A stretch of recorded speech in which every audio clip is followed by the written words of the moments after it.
The Earnestly Speaking podcast is a show that is founded on free-flowing conversation and may at times venture into mature subjects. Listener discretion is advised.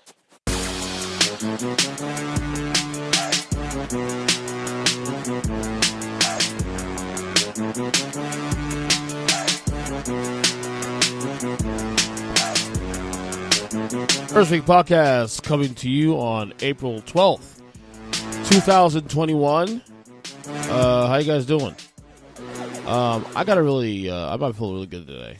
I'm not. I probably should do this podcast today, but I wanted to do it because I've been itching to do this all day. But unfortunately, I got a headache. Today was a long day at work. It was a good day, of course, but making money and all that. But it was definitely a long day. Wore me out. Came home with a major headache. I was hungry, sort of irritable. Put my youngest to sleep, and then I figured, well, I don't know. I was gonna do a podcast, but I'm tired.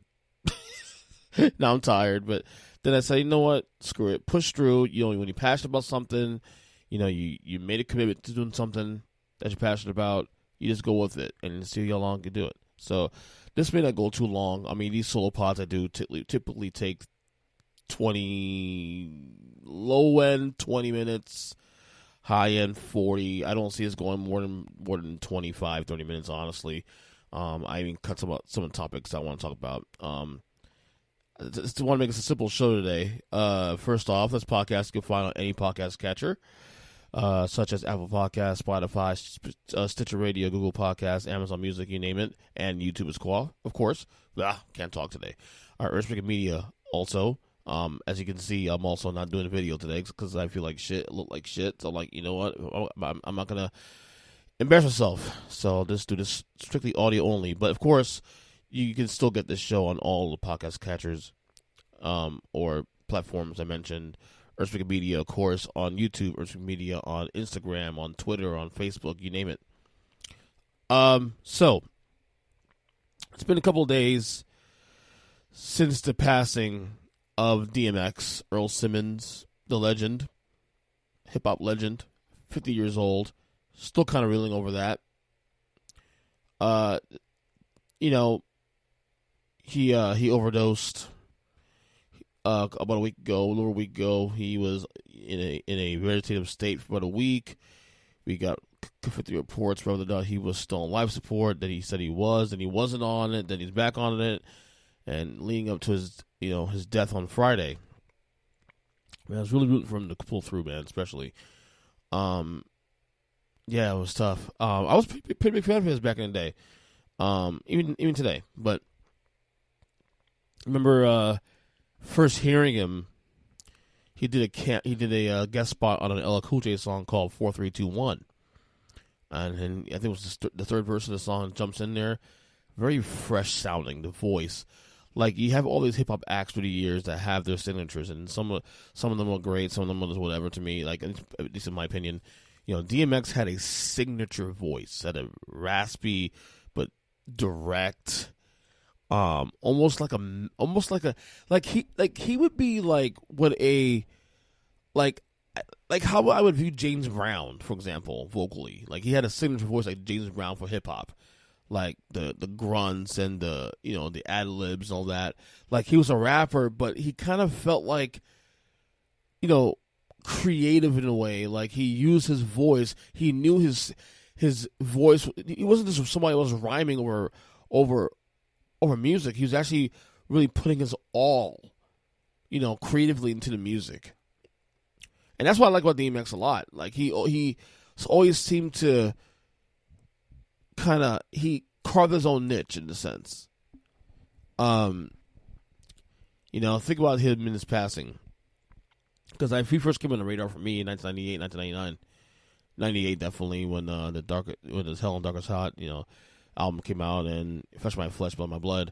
Those first two albums. My favorite album actually is his third album. And then there was X. A little more mainstream sounding, because at that point he became this really big megastar worldwide, but he still kept it authentic and honest.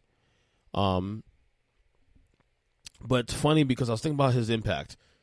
Because you don't, it's been so long since he was really, truly a mainstream star. It's been about 20 years since he was on that top of the hill, And I was thinking about this throughout the weekend, when he passed, and seeing all the tributes. And by the way, the tributes is fantastic. Seeing some of the videos of him with people, hearing the stories. It's really good energy, really positive energy about him. Especially something that's tragic as a drug overdose. I know we can go through a discussion about personal accountability, and I get that. And, and obviously, you don't want to, he's a celebrity. He has more access to, getting better, to healing himself. But the thing about DMX I always liked more than anything in the world was that he never it was never bullshit with him. He was always honest. It's like when he told a story about his life through his music, he was pretty direct about it. He was pretty like he was giving you his all, and that was it. And this is who I am. Take it or leave it. I always felt like he was one of the most honest artists, not just in hip hop, but in music in general. Like all his pain and his victories and all that, and the struggles he went through, you really felt that because he gave it to you pretty much directly. It is what it was. What it is. You took it to leave it with DMX. But the thing about DMX, I was thinking about too, also more than anything else besides that what it said there, was that he came at a time in the late 90s, 98 especially, where hip hop was kind of in flux at that point. Now hip hop was huge in the 90s, but in 1996 we lose Tupac in September 96, in Las Vegas, that murder. Then 6 months later we lose Biggie, Notorious B.I.G. in March. So at the time, hip-hop was kind of like in flux. You lose the two biggest stars in the genre in a span of 6 months. You have this East-West thing, which back then, I was in high school, so I was kind of, into it a little bit because at the time, I'm a New Yorker and like, oh yeah, East Coast, the East Coast is the best coast, and fuck the West and all that. But come on, you look in hindsight, it's kind of silly to look at it today. But it was in flux. Like we didn't know who's the next guy up, who's the next man up, who was gonna take hip hop to the next level. There was a question of who was the next guy up. You had names here and there, but they weren't Biggie, they weren't Tupac. They didn't have the character or the the personality that I felt that were big enough to really fit that. And then you have two hip hop artists that really took the keys, in my opinion. Well, one is Jay-Z, who, of course, now Jay-Z's arguably one of the biggest, if not the biggest, influential hip-hop artists, in the last quarter century. The other, in my opinion, was DMX. You can argue DMX was first, because Jay-Z really did break through in 98, the Hard Knock album and all that. Jay-Z really didn't really become Jay-Z until 2001. Like, to me, Jay-Z really, really hit his stride in 2001 with the Blueprint album. But DMX, to me, was the first guy that I really gravitated to. That was like, oh, wow, what is this? This is cool. And for me, especially, too, it was a little bit of a culture shock, too, because back then, so in 1998, 1998, I was just finishing high school. I was huge in the church at that point. I really, to be honest with you, I had to stop listening to secular music for a long time.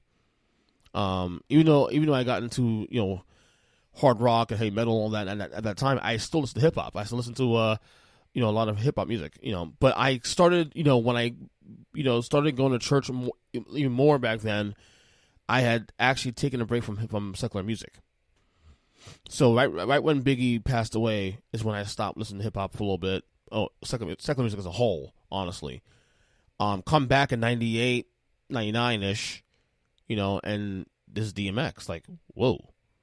Now, granted, I heard the song I did with LL back in 97, 4321, but it was like, oh, it's cool, but it never really stuck. It never really stuck with me beyond that. So when I get into DMX in 98, 99, I'm like, this is crazy. This guy sounds great. What is this? And to me, I won't go so far as say he saved hip hop, because I think hip hop would have survived no matter what. But I think what DMX did, and Jay-Z did especially too, right after him, around the same time, and then of course Eminem, gets huge in 2000s, is that DMX kind of took over the wheel and gave it back some direction, unified it a little bit too. The East-West thing was pretty much done. Like we were over that crap. Just give us good music, and DMX brought that. DMX brought that shit. He brought it to the mainstream. He brought it heavy, and he brought it authentic. And to me, that's the impact of DMX, in my opinion, is that he came at a time where we weren't sure where this thing was going. It wasn't going to die. It would survive. But who's the next guy up? Who's the next man up to take over the keys to be the guy? And to me, honestly, for a couple of years, 98, 99, 2000, 2001, DMX was that guy. DMX was played at clubs. He was playing the mainstream radio. The Party Up song. That was played on mainstream radio, contemporary radio. He was the guy for a couple of years. So the impact was felt. I mean, the guy sold over 70 million copies of his material worldwide. Which, again, in hip-hop, it's a big deal. Like, not very many hip-hop artists can sell that many records worldwide. It's not really heard. It's not heard of. Certainly on a wide scale, DMX was one of those guys. So you look back and you look at great hip hop artists of the last quarter century or even larger. You talk about the LL Cool J's, obviously. You talk about the Jay-Z's, obviously, Biggie and Tupac. That makes total sense, and you know what's up with that. Eminem, obviously, one of the greatest selling artists in the last quarter century, not just in hip hop but in music history anyway. DMX is in that conversation. DMX took over the controls in 98, 99 and gave hip-hop back some direction that we had lost following the passing of Biggie and Tupac. So that's big. That's DMX's, and that's Earl Simmons' number one biggest influence and biggest accomplishment to hip-hop. And for that, if you're a hip-hop fan especially, you better be thankful for that. Not saying that he saved hip-hop, although honestly, you can make arguments that he put it back in the direction it needed to be, unifying, you name it, all that. This East-West thing was done. But DMX did his thing, man. DMX did his thing, and, I'm, super proud. Super proud. And as we sit here now, he passed away at 50 years old, succumbing to his demons, unfortunately. I've come to appreciate him a lot more now, especially. You get older, you forget about those things, you forget about the past, all that. But God, he really was impactful. And I think sometimes when you lose someone of significance. I mean, God, we've gone through so many deaths through the years, obviously. Other naming names, obviously, but DMX is in that conversation of people who made significant differences to the culture. So. Get my thoughts and prayers to his family, his fiance, his daughter, his fans, obviously. We're still hurting, Obviously, we're going to move on.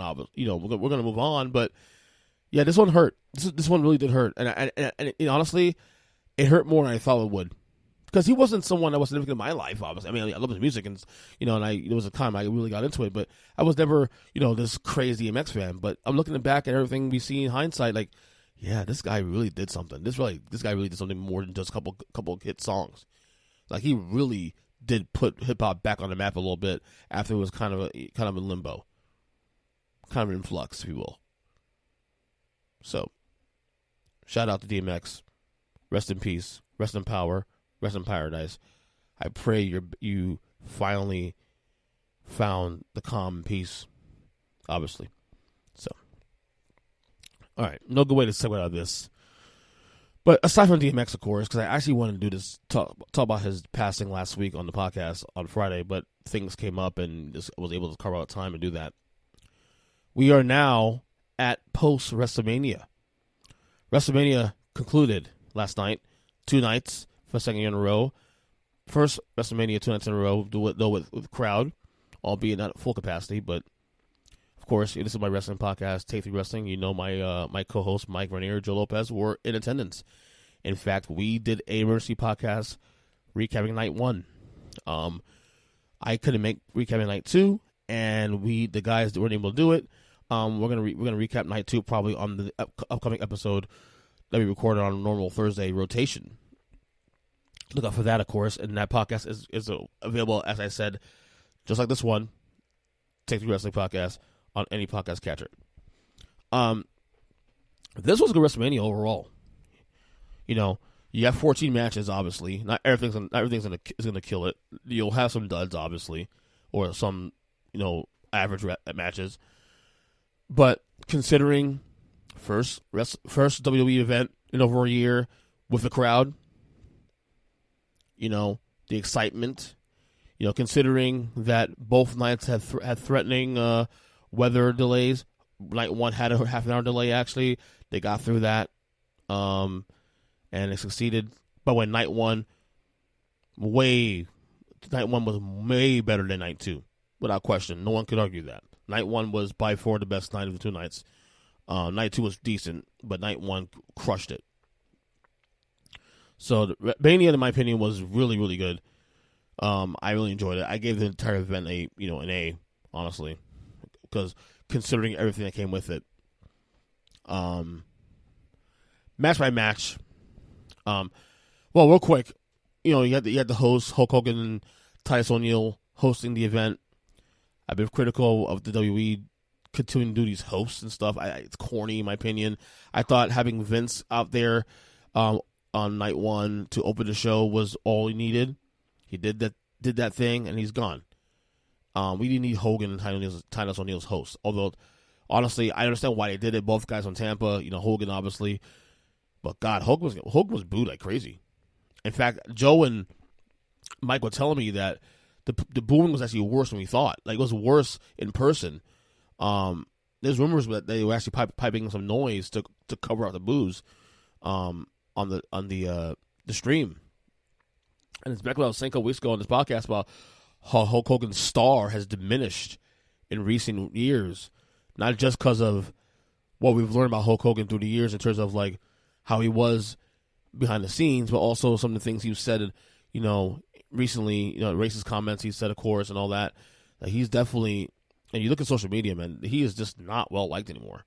Like, he is definitely, you look at stars and look, he's on Mount Rushmore all the time, and see what you will about Hulk Hogan's personal life. You can't deny the guy's a Mount Rushmore of all time greats. He was the standard that changed the business.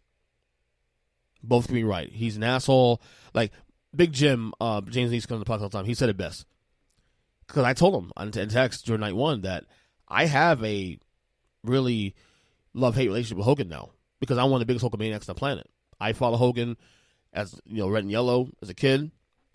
When he turned heel in NWO, WCW 1996, I followed Hogan there as well. So I was what I would call a Hogan disciple, and yet I do today in 2021. And by the way, I am a forgiving person. He's apologized for the comments he made. We can do. You can accept it, not accept it. I accept it, but I do have a love-hate with Hogan these days. Big Jim said it best. He loves Hulk. He hates Terry. Terry Bollea, of course, his real name. It's a great quote. I'm gonna go through these matches. I don't want to do a deep dive because we actually did that on the recap show night one on Take 3, and we're gonna do that in more detail also on an upcoming episode on Thursday, hopefully. That's what we're planning on doing. But I do want to touch on a couple of matches here and some of the things that stood out for me. The grade system. I posted the grades of each match on social media. I'll go through it here again, in order of the entire card. So night one kicked off with Drew McIntyre and Bobby Lashley. I gave the match an A-. I thought this was a physical match. Obviously, Bobby Lashley retained the title.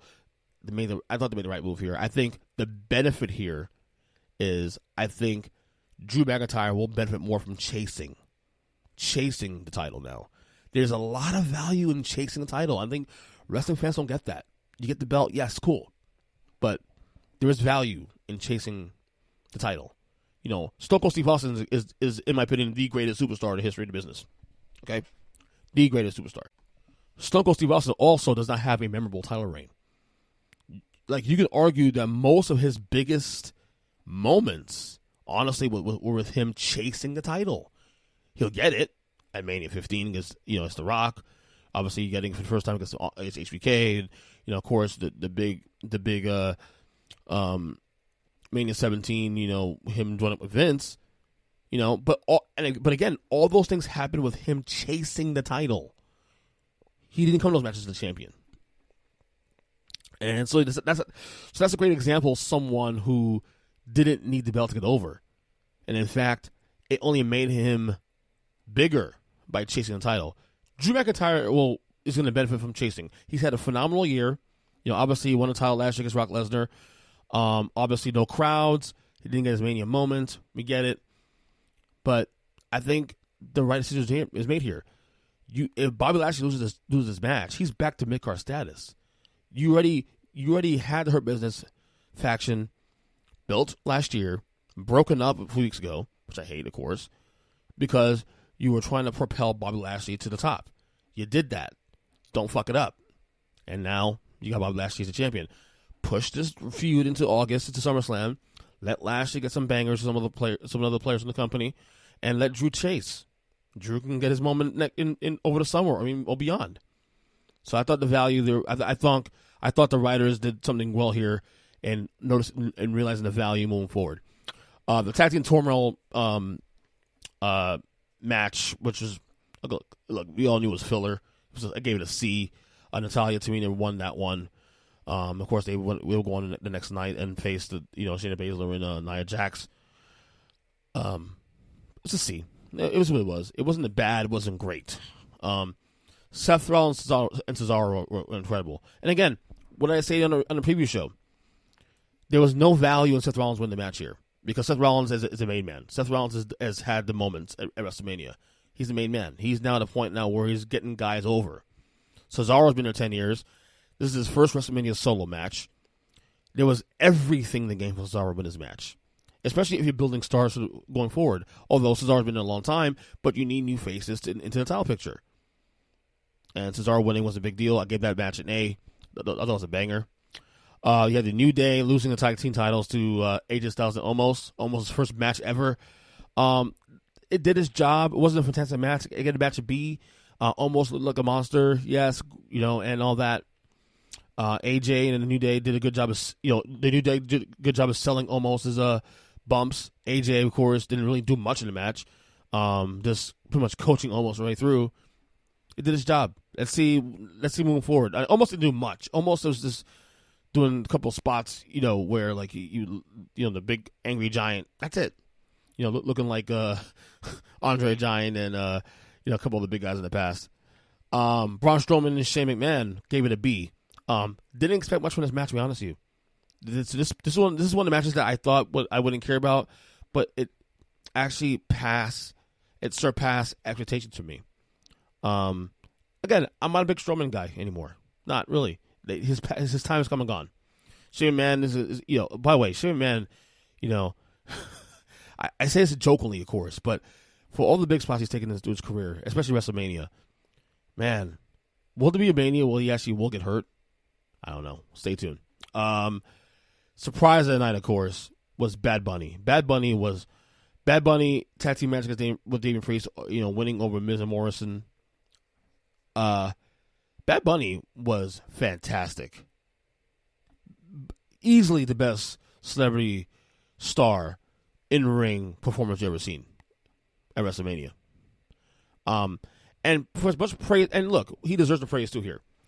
But as much praise he gets for how he played here, how he did what he did here, can we please give the Miz, especially the Miz, Miz Morrison and all that, yeah, but the Miz especially, who he had a lot more, especially they had more bumps with him.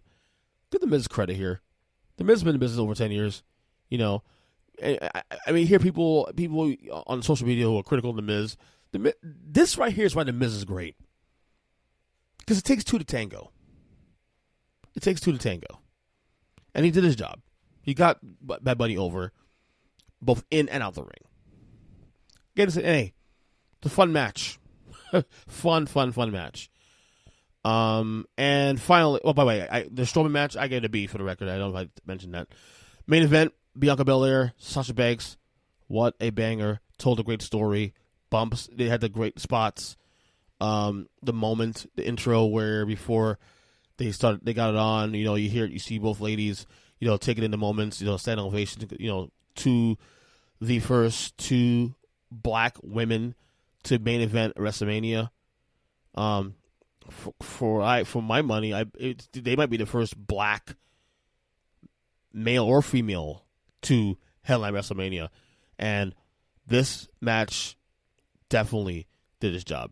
I've been saying the build up to this match was pretty underwhelming, which in hindsight, honestly, you really didn't need much because the match, the payoff was phenomenal.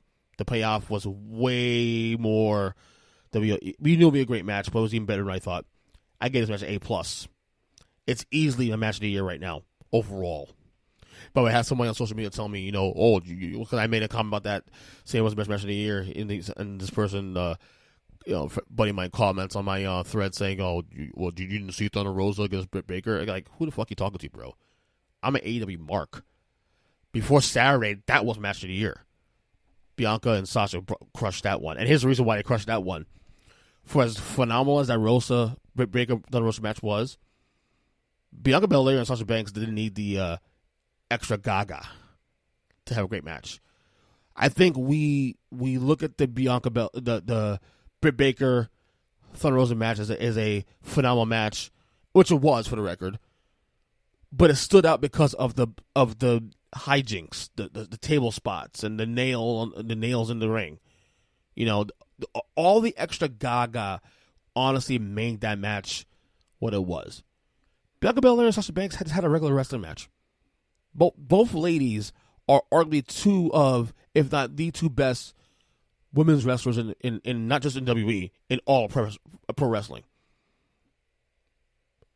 So the fact that they didn't need extra gaga and it just did their job, told a great story, had spots, had moments, the emotion, all that, on the biggest stage.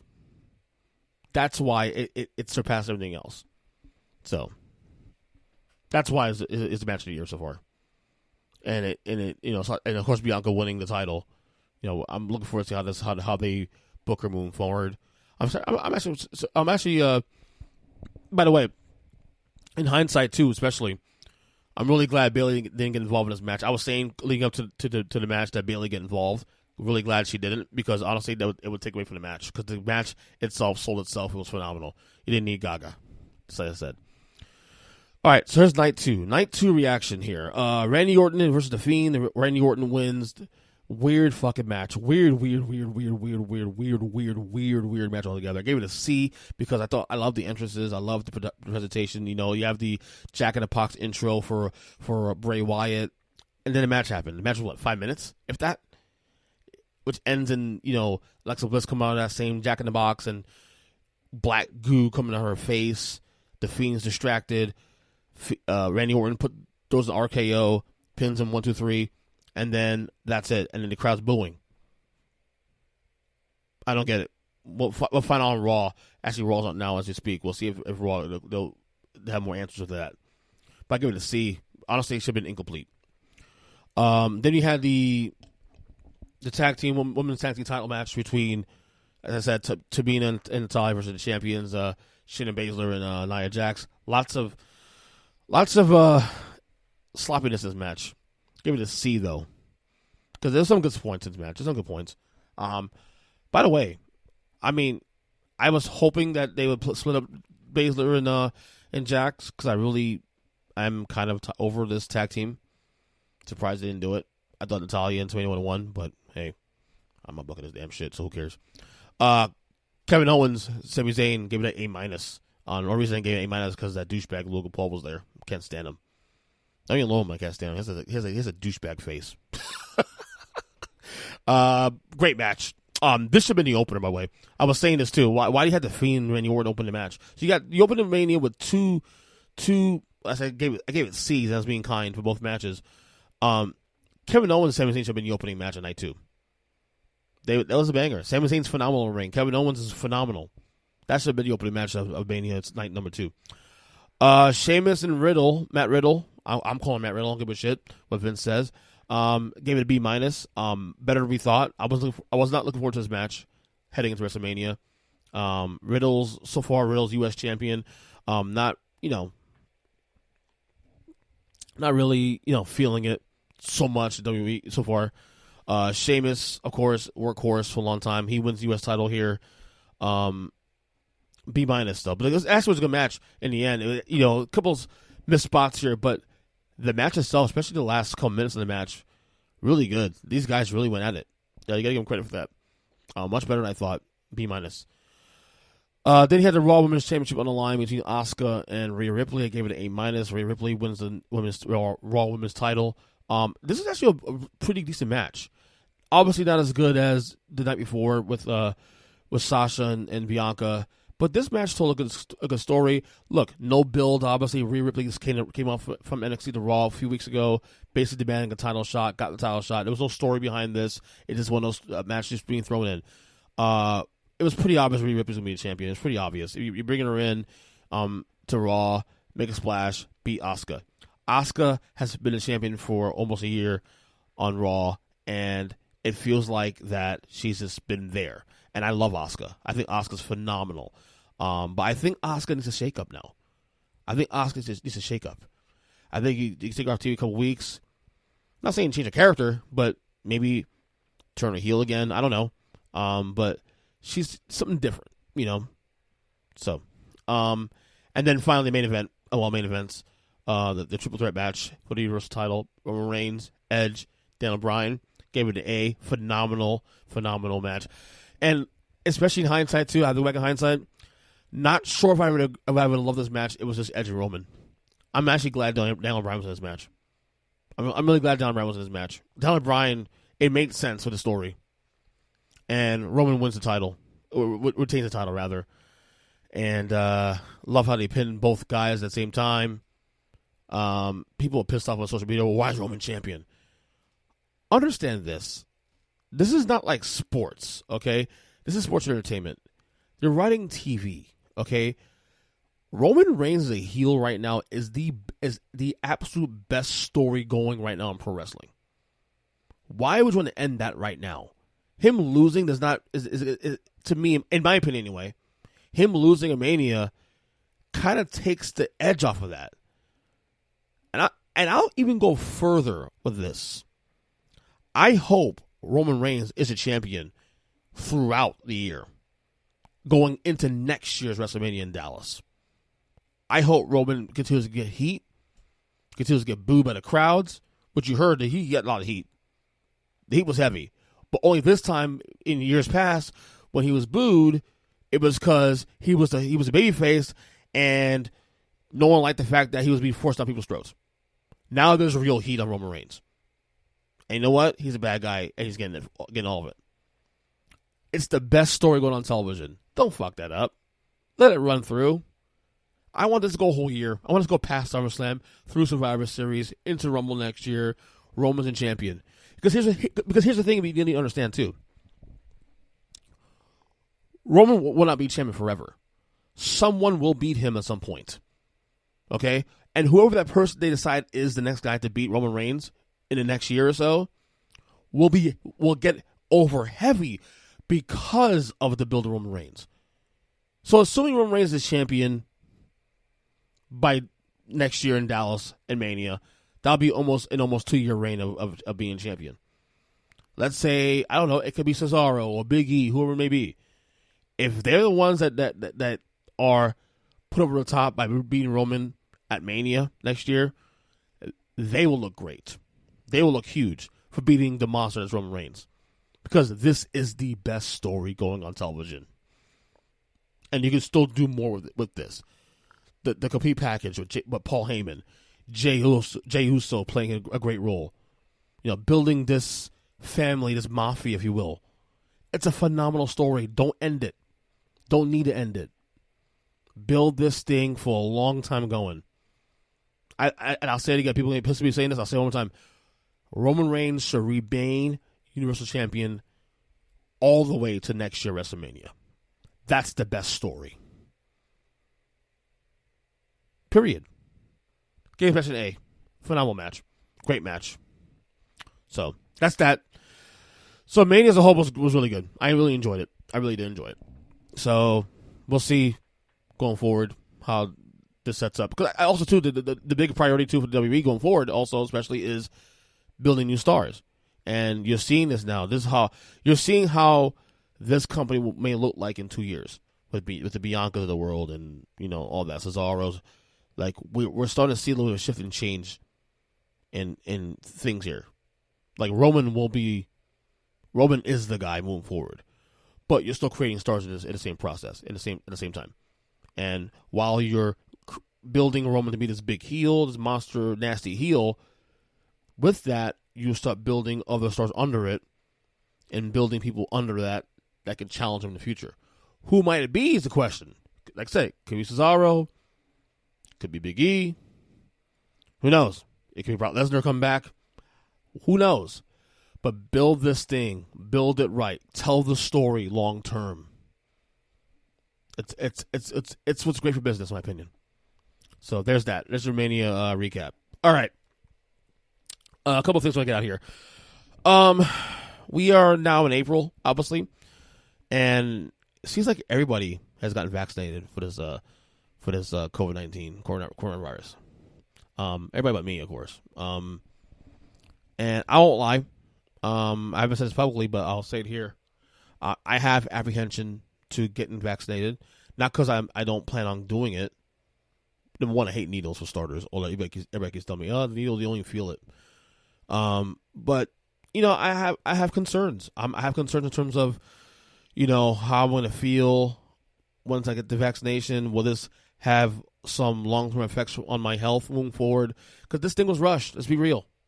Am I going to get the vaccination? Most likely, yes, because I still want to do my part in protecting my family, my friends, you name it.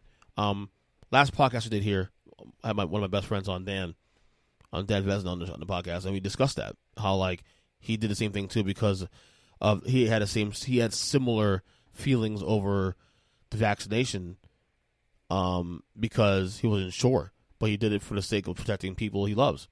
I'm in the same boat too. Now the reason I haven't gotten vaccinated either too is because I had COVID, so I still have the antibodies, so I don't feel the same rush to get it. But it seems like everybody I talk to has gotten a vaccination, and not just old folks, but people my age group or even younger have gotten vaccinated now, left and right. My mom got hers last week. My dad, I think, got his second shot recently. My sisters got hers last week as well too. And kudos. I'm glad they're doing that. They're doing their part. And but I've said, amongst my people I talk to and whatnot, that do I plan on getting it? Yes. Am I in a rush to get it? Hell no. I'm not in a rush to get the vaccination. I will get it, but again, I have the antibodies still and all that. So when the time comes, I'll get it, and then obviously when I get it, I'll let people on the podcast know, like, hey, I got shot up. I'm good. So anyway, last thing before I go. So last week, I actually made a decision. YouTube Premium. So obviously, everybody knows YouTube. One of the most popular apps, we would call it, on the world. Whatever it may be. You watch videos, all that. I'm a big podcast connoisseur, not just in creating podcasts, but also in curating, and also in listening to stuff. And there's a lot of stuff I listen to on YouTube, whether it be podcasts or snippets of podcasts, that I like to listen to a lot. And I listen to podcasts a lot when I'm also cleaning my house or washing my car or doing things where it requires me to just be on the move. The free YouTube on your phone, if you close out your phone, it's not going to work. You have to be on the page, direct, and that's it. So I decided to check out YouTube Premium, and apparently when you do that, YouTube Premium, number one, it cuts out ads, which is great. Number two, you can treat it like a regular music app or a podcast app where you can just close the phone out and it'll still be playing in the background. For example, I'm a huge fan of Jim Cornette podcast, Jim Cornette Experience, wrestling, old wrestling booker / manager / personality.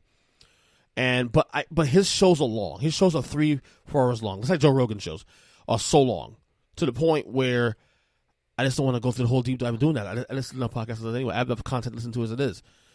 But on his YouTube feed, he does put a lot of clips on his feed of things I like to hear him talk about, specific topics.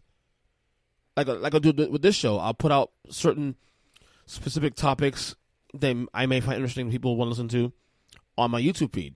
Same with Jim Cornette. So what I've done is I decided to do the free trial with YouTube Premium, and start, listening to for example, listen to Jim Cornette's podcast. There's a lot of shows too I would used to listen to, or have subscribed to, but I can't do the big deep dive because I don't have time in my day to do that.